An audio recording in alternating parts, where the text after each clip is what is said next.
세상에는 여러 차원에서 어려움을 당한 사람들이 많습니다. 몸이 약하여 어려움 당한 사람들도 있고, 재정적으로 어려움 당한 사람들도 있고, 심적으로 고통을 당하는 이런 사람들도 많이 있습니다. 하지만 우리가 어려움을 당한 사람들을 돕는다라고 하는 것은 그리 쉬운 일이 아닙니다. 왜냐하면 첫째는 도울 수 있는 재원이 있어야 하고, 둘째는 돕고자 하는 진실한 마음이 있어야 하기 때문에 그렇습니다. 재원이 있어도 돕고자 하는 마음이 없어서 돕지 못하는 일도 있고, 돕고자 하는 마음은 많은데 도울 수 있는 여력이 없어서 돕지 못하는 일들도 있습니다. 우리는 지금 정치권에서 코로나로 인해 어려움을 당한 분들에게 드리려고 하는 재난지원금에 대한 문제로 매우 오랜 시간 줄다리기를 하고 있는 것을 보고 있습니다. 당장 자기 주머니에서 직접 자기 돈을 내서 주는 것도 아닌데 그렇게 오랜 시간 끌고 있습니다. 여러분, 그러니 자기가 가진 것으로 직접 돕는다라고 하는 것은 얼마나 더 어렵겠습니까? 그렇지 않습니까, 여러분? 어떻든 국민의 한 사람으로서 바라기는 이런 숙고가, 이런 오랜 시간의 줄다리기가 자신들이 당리당략이 아니라 정말 국민을 위한 바른 마음에서 이런 논의가 진행되고 될 수 있는 대로 1인 시일 안에 합당한 결론이 내려졌으면 하는 마음이 간절합니다. 오늘 말씀은 예수님께서 배고프고 지친 사람들을 먹이신 사건입니다. 이 사건은 여러분, 마태복음, 마가복음, 누가복음, 요한복음, 이 네 복음을 우리가 제4복음이라고 사복음이라고 하거든요. 복음서. 마태, 마가, 누가까지는 공간복음인데 요한복음을 포함하면 사복음이라고 그럽니다. 그런데 이 네 복음서에 모두 다 기록하고 있습니다. 성경을 보면 예수님께서 행하신 기적은 수도 없이 많습니다. 정말 많습니다. 그런데 오병이어의 이 기적, 이것만은 네 복음서에 모두 기록되어 있다는 겁니다. 네 복음서에 모두 기록된 것은 이 기적뿐입니다. 이 사건이 네 복음서에 다 기록되었다라고 하는 것은 우리에게 시사해 주는 바가 크다라고 말할 수가 있겠습니다.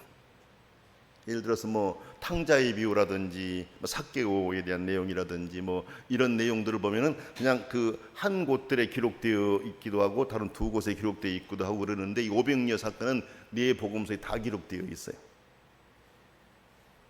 우리에게 주시려는 메시지가 있다는 것을 우리가 알 수 있습니다.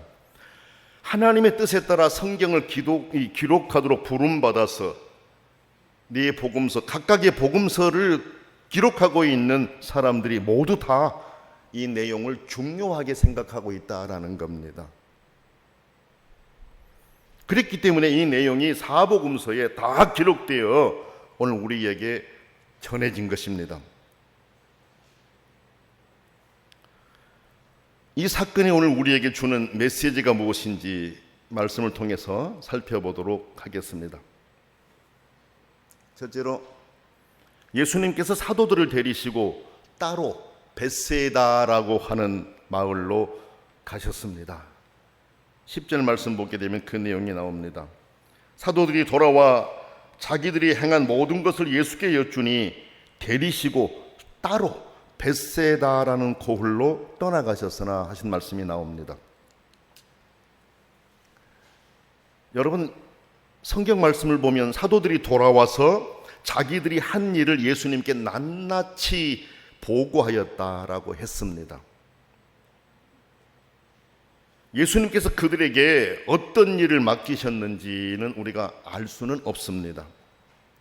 그렇지만 전에도 전도하는 일을 하도록 파견하신 일이 있기 때문에 이번에도 그렇게 전도하는 일을 하도록 보냈을 것이다, 이런 생각은 가져봅니다. 사도들은 예수님께서 분부하신 말씀들을 실천하고 돌아왔습니다. 돌아와서 보고합니다. 그 과정과 결과들에 대해서 다 보고를 드렸습니다. 그러자 예수님께서는 사도들을 데리시고 벳세다라고 하는 마을로 가셨습니다. 제자들이 다 보고를 하니까, 자기들이 했던 일들을 다 보고를 하니까 그것을 들으시고는 우리 벳세다라고 하는 곳으로 가자라고 해서 그들을 데리고 그 마을로 가셨어요. 벳세다는 어디입니까, 여러분? 여러분이 아시는 대로 베드로와 빌립과 안드레의 고향입니다. 요한복음 1장 44절 보면은 그 내용을 알 수 있어요. 베드로와 빌립과 안드레의 고향인 벳세다로 12 사도들을 데리고 가셨어요. 여러분, 예수님께서 사도들을 그곳으로 따로 데리고 가신 것은 선교 여행에서 돌아온 제자들에게 휴식을 좀 주고 싶었고, 제자들의 이야기도 좀 더 많이 듣고 싶었고, 그들이 행하고 보고한 여러 일들에 대해서도 의미를 설명해 주시면서 그들에게 더 깊이 있게 교육하는 기회를 삼고자 했을 것이다 라는 것을 우리가 알 수 있습니다. 왜냐하면 여러분, 예수님과 제자들은 항상 사람들이 쌓여 있었어요. 둘러싸여 있었습니다. 항상 찾아오는 사람들이 많아서 음식 먹을 겨를도 없었습니다. 성경을 보면 그 내용을 우리에게 말씀하고 있어요. 그래서 그들과 함께 한적한 곳으로 이동해서 좀 쉼을 가지면서 모처럼 예수님과 사도들만의 시간을 갖고자 하셨던 것입니다. 마가복음 6장 여러분들이 31절 내용을 보게 되면은 그들이 음식 먹을 겨를도 없었다라고 표현하고 있어요. 그러니까 예수님 주변에 그렇게 많은 사람들이 항상 몰려와 있었기 때문에 따로 쉼을 갖는다라고 하는 것이 어려웠었습니다. 그래서 예수님께서는 이제 좀 쉼을 가져보고 사도들에게도 쉼을 주면서 모처럼 예수님과 사도들만의 기회를 가져보려고 했던 거예요. 예수님 일행은 배를 타고 조용히 이동을 했습니다. 그런데 많은 사람들이 그것을 알아차렸습니다. 그리고 여러 동네에서 달려나와가지고 육로로 예수님의 배보다 먼저 그곳에 도착을 했습니다. 배는 바로 이렇게 직진해서 갈 수가 있겠죠. 근데 사람들은 걸어서 오려고 하니까 막 뛰기도 하고 또는 뭐 걷기도 하고 하면서 이제 그곳까지 왔는데 미리 그들이 와 있었습니다. 이 내용은 마가복음 6장에 기록하고 있어요. 여러분 보세요. 대개 사람들은 어렵게 마련한 자신의 시간이 침해를 받게 되면 조금 짜증을 내는 경우가 있습니다. 가령 주말이라든지 어떤 쉬는 날, 그리고 휴가를 좀 내서 자기만의 시간을 보내고 있는데 자기가 근무하고 있는 직장에서 업무상의 일로 전화를 해가지고 자기를 찾는다라고 했었을 때 분명 달갑지는 않을 것입니다. 지금 예수님과 제자들도 분주한 일상에서 잠시나마 조용한 시간을 보내기 위해서 한적한 곳을 정하여 가셨던 것입니다. 그런데 예수님의 일행이 잠시 쉬려고 찾아간 그곳까지 많은 사람이 찾아와 버린 겁니다. 여러분, 이때 예수님 반응은 어땠습니까? 여러분, 예수님 어땠을까요? 성경을 보니까 예수님께서는 배에서 내려서 그들의 모습을 보고 안타까워하시면서 그들을 영접했습니다. 오늘 우리 이 누가복음에는 그냥 그들을 영접했다라고만 말씀이 되어 있는데 마가복음 6장 34절을 보면 이렇게 표현하고 있어요. 예수께서 나오사 큰 무리를 보시고 그 목자 없는 양 같음을 인하여 불쌍히 여기사 이에 여러 가지로 가르치시더라, 이렇게 말씀하셨습니다. 그러니까 불쌍한 마음을 가지고 그들을 영접하셨다는 것입니다. 그곳에서 전과 같이 그들에게 하나님 나라의 일을 이야기하시고 병을 고칠 사람들은 고쳐주셨습니다. 그러니까 똑같은 일상이 이제 되어버린 것이었습니다. 어찌 보면 모처럼 사도들과 함께 쉼을 가지면서 보내려는 시간을 침해당했기 때문에 좀 달갑지 않다, 이렇게 생각할 수도 있지 않겠습니까, 여러분? 하지만 예수님은 오히려 그들을 영접했습니다. 그리고 그들이 필요로 하는 것을 채워주셨습니다. 여러분, 이분이 바로 우리가 믿고 따르는 우리 주님이십니다. 모든 상황에서 우리 먼저 생각하시는 주님, 그분이 예수님, 우리 주님이십니다. 항상 우리를 위해서 준비하고 계신 그분, 우리가 도움을 요청하기를 기다리고 계신 분이 그분이십니다. 사람들이 살아가는 동안 정말 나에게 필요한 것, 내가 해결받아야 될 것들, 이것들을 마음에 안고 살아갑니다. 그때 우리는 이 사람들이 예수님께 나와서 도움을 받은 것처럼 그렇게 예수님의 이름으로 기도하면서 예수님을 찾아야 됩니다. 왜? 예수님은 우리 먼저 생각하시는 분이시기 때문에 그렇습니다. 두 번째 말씀 보면은 예수님은 너희가 먹을 것을 주라, 37절에 그렇게 말씀하셨어요. 여러분 37절 말씀 한번 보세요. 아니 37절이 아니고 13절입니다. 예수께서 이르시되 너희가 먹을 것을 주라, 이렇게 말씀하셨습니다. 예수님이 가르치시고 병자를 고치신 일이 언제부터 시작이 되었는지 우리가 알 수는 없어요. 그런데 어느덧 날이 저물어 갔다 그랬습니다. 그렇죠? 이때가 오후 시간 언제쯤인지 아니면 오후 시간인지, 언제부터 예수님이 베세다에서 가르치시고 그들에게 병을 고치고 하셨는지는 알 수 없지만 지금 상황이 날이 저물어 갔었어요. 제자들은 내심 여러 가지로 좀 걱정이 들었습니다. 왜냐하면 이 많은 인파가 몰려왔는데 이 사람들 어떻게 하나 하는 생각이 그들이 들었던 것 같아요. 그래서 제자들은 예수님께 나왔습니다. 이렇게 말합니다. 여기는 외딴 곳입니다. 이 모인 군중들을 보내서 제각기 금방 마을과 농촌으로 돌아가서 잠자리도 구하고 먹을 것을 얻게 하는 것이 좋겠습니다. 이렇게 예수님께 건의를 드렸어요. 아마 거기가 자기의 고향인 사람들은 그 지역이 어디라고 하는 것을 더 잘 알기 때문에 이게 저녁이 되고 이런 상황이 이대로 두게 되면 어렵겠다라는 걸 알았을 거 아니겠습니까, 여러분? 그래서 예수님께 그런 건의를 했습니다.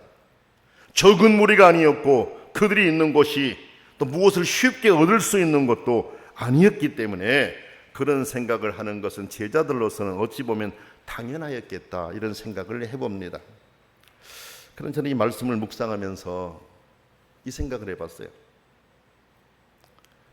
이런 상황에서 제자들이 그렇게 말을 하지 않고 주님, 어떻게 했으면 좋겠습니까? 어떻게 했으면 좋겠습니까? 라고 주님의 의견을 여쭈었으면 얼마나 좋았을까 하는 생각이 들었습니다. 이렇게 하십시다라가 아니라 하십시오라가 아니라 어떻게 했으면 좋겠습니까? 라는 이런 주님께 그 내용을 여쭤봤으면 좋았겠다라는 생각이 들었어요. 왜냐하면 뒤에 제가 말씀을 드리겠습니다만은 예수님은 이미 어떻게 하실 생각을 가지고 계셨다라고 성경은 말씀하고 있거든요. 어떻게 하실 것을 다 알고 계셨었거든요. 그러니까 주님께 주님 어떻게 하면 좋겠습니까? 라고 여쭈었으면 얼마나 좋았을까 하는 생각을 했던 거죠. 이 말씀을 준비하고 묵상하면서 내 기도를 한번 생각해 보았습니다. 내가 주님께 드리는 기도의 자세가 제자들의 이런 자세였을까? 아니면 주님 어떻게 하면 좋겠습니까? 라고 주님께 물으면서 주님의 도움을 구하는 내 기도의 모습이었을까? 가만히 생각을 해봤어요. 하나님 이것이 좋겠습니다. 이거 주십시오. 이거 주십시오. 물론 좋아요. 그런데 주님, 이런 상황입니다. 주님, 어떻게 하면 좋습니까? 하면서 주님 도와주십시오 라고 하는 것이다 주님께 우리가 드리는 기도의 올바른 자세가 아닌가, 이런 생각을 했다는 것입니다. 사도들의 요구를 듣던 예수님은 사도들에게 이렇게 말씀하셨어요. 너희가 먹을 것을 주어라 그랬습니다. 제자들을 보내서 얻게 하십시오, 이렇게 제자들이 예수님께 건의를 하니까 예수님께서 하신 말씀이 너희가 먹을 것을 주라, 이렇게 말씀하신 겁니다. 여러분, 주님께서 이렇게 명하신 것은 예수님은 답을 다 갖고 계셨지만 주님을 향한 제자들의 마음을 점검하기 위함이었습니다. 요한복음 6장 6절을 보면 우리가 그 사실을 알 수가 있습니다. 그리고 사도들로 하여금 앞으로 주님을 따르게 될 많은 사람들에 대한 책임의식을 가지도록 하기 위함이셨다, 이렇게 볼 수가 있습니다. 왜냐하면 예수님이 이제 얼마 남지 않은 승천하시게 될 텐데, 승천하시게 되면 이제 사도들의 여러 상황을 감당해야 됐기 때문에 그렇습니다. 예수님이 이제 하늘로 올라가실 때가 얼마 남지 않지 않습니까? 그러면 이제 결국은 사도들이 그 모든 상황을 감당해야 되거든요. 그래서 주님께서 승천하시고 안 계실 것을 염두에 두시면서 이제 제자들의 생각이 좀 바뀌어 가기를 원하셨던 것입니다. 제자들에게 주님의 마음을 가지기를 원하셨습니다. 그래서 주님은 그들이 지금 당장 할 수 없다라고 하는 것을 주님이 아셨지 않습니까? 제자들이 지금 너희들이 주라, 제자들이 못한다는 걸 주님 아시죠.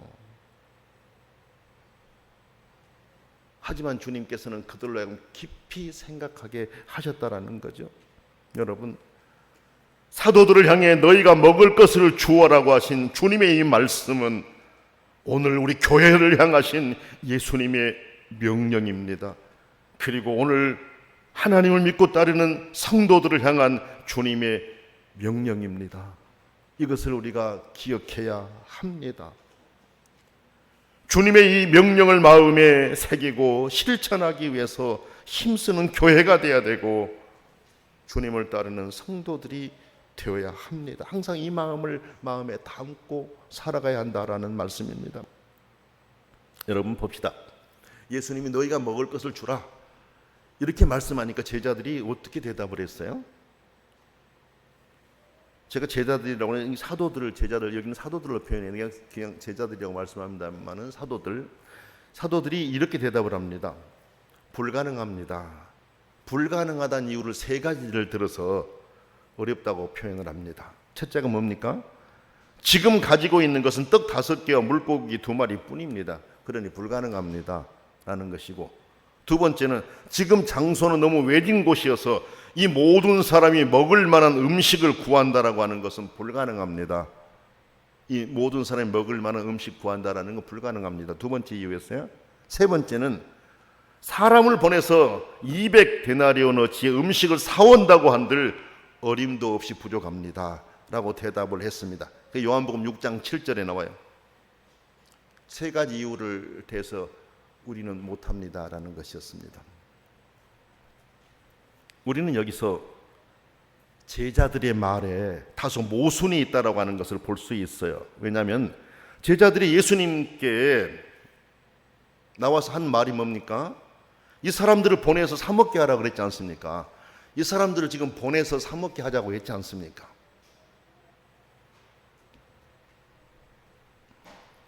그런데 자기들을 들어 먹이라고 하니까 그 많은 것을 구한다라고 하는 것은 불가능합니다라고 대답한 것입니다.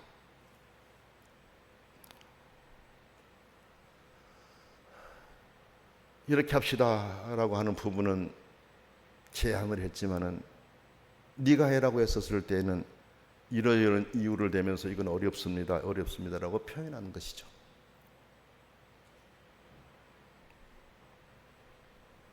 제자들을 생각하며 오늘 내 모습이 아닌가, 우리 모습이 아닌가 많은 생각을 가지게 되었습니다. 오늘 우리에게도 이런 모순이 드러날 수 있다라고 하는 것을 늘 기억해야 합니다.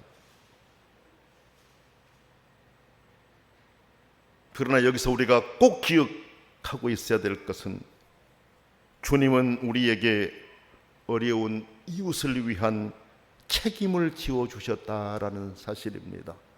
너희가 먹을 것을 주라고 하신 예수님의 이 명령, 이것을 항상 마음에 새겨야 한다라는 말씀입니다. 세 번째로 예수님께서는 그들에게 있는 떡 5개와 물고기 2마리로 모인 무리를 다 먹이고도 남게 하셨다. 17절에 그렇게 말씀하고 있습니다.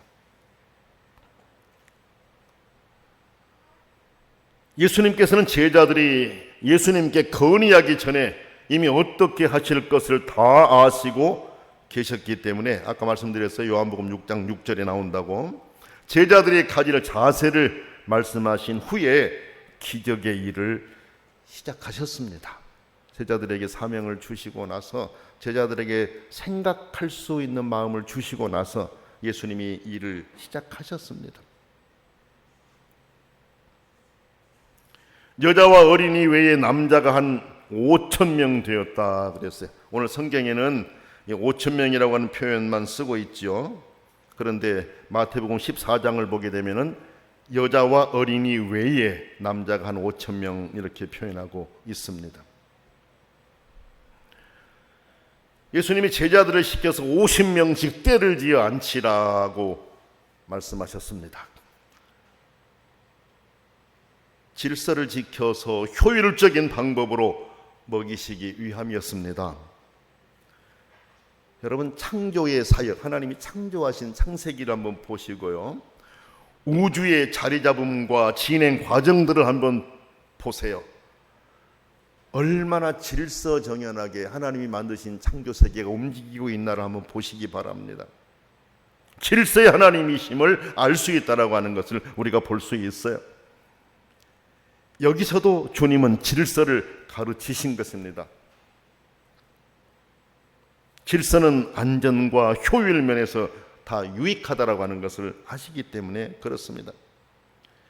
그래서 주님은 떡 5개와 물고기 2마리를 손에 들고 하늘을 우러러 감사의 기도를 드리신 후에 그것을 떼어서 제자들에게 주시면서 군중들에게 나눠주도록 하셨습니다.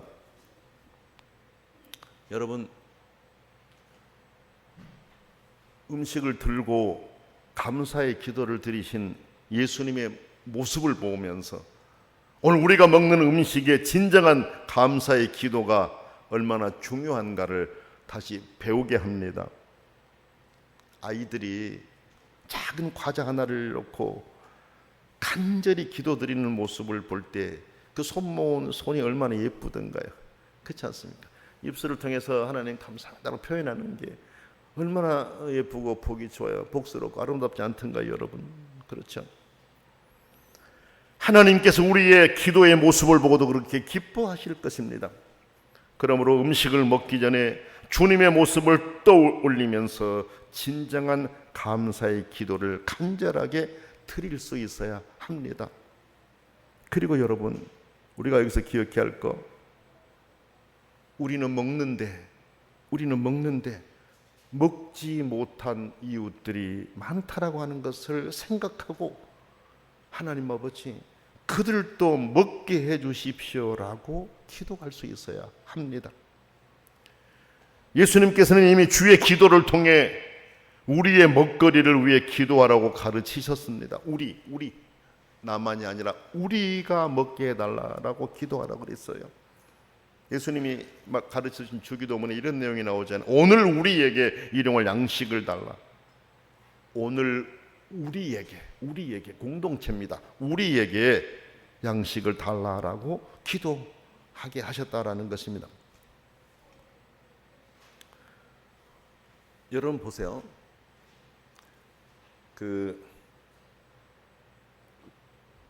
예수님이 행하신 기적은 거의 대부분이 다 개인적인 것이었습니다. 사적인 것. 병든 한 사람을 고치고 심적으로 아픔 당한 한 여인을 만나고 한 남성을 만나고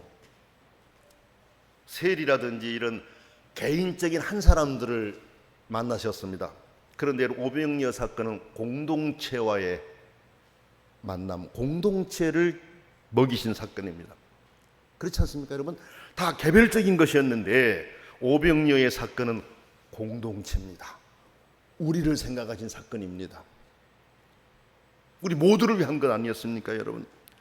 그러니까 이 내용과 예수님이 주기도문을 가르쳐 주시면서 우리를 위해 기도하라고 하신, 우리가 먹게 해달라고 기도하라고 하신 거, 이것은 같은 의미로 주님이 참 소중하게 하셨다라는 것을 배우게 됩니다. 성경을 보면 거기에 모인 모든 무리는 다 배가 불렀다 그랬습니다. 그리고 남은 조각을 12바구니에 차게 거두었다라고 마태복음 14장 20절에 말씀하고 있습니다. 주님은 배고픈 자를 먹이시고 기적을 베풀어 필요를 채워주시는 분이시며 주님 안에는 풍족함이 있음을 우리로 알게 하십니다. 예수님은 배고프고 지친 자들을 먹이셨습니다. 그리고 주님을 따르는 책임 있는 자들에게도 그 사명을 가지도록 명하셨습니다. 오늘 우리 그리스도인들은 주님 안의 풍성함을 기억하고 기도하면서 너희가 먹이라고 하신 주님의 명령도 마음에 새기면서 오늘 우리에게 일용할 양식을 달라고 기도하라고 가르치신 주님의 가르침도 마음에 깊이 새기면서 그렇게 살아가는 성도들이 되시기를 원합니다. 기도하겠습니다. 사랑과 은혜가 충만하신 존귀하신 우리 아버지 하나님이시여, 잠시 쉼의 시간을 갖기를 원하셨지만 따라오는 무리들을 오히려 영접하시고 다시금 그들을 가르치시고 고치신 사건을 우리로 보게 하시니 감사합니다. 존귀하신 아버지 하나님, 사도들을 향해 너희가 먹을 것을 주라고 하신 말씀을 통해 오늘 교회를 향하신 주님의 명령, 성도들을 향하신 주님의 명령을 듣습니다. 교회가 기억하게 하시고 성도들이 듣게 하여 주시옵소서. 우리에게 먹을 것을 달라고 기도하라 하신 주님의 기도를 깊이 새기면서 주님께서 간직하시고 원하셨던 것, 오늘 교회들이 그리스도인들이 실천하며 살게 해 주셔서 사회가 주님의 정신으로 가득 채워지도록 도와주시옵소서. 예수님의 이름으로 간절히 기도드립니다. 아멘.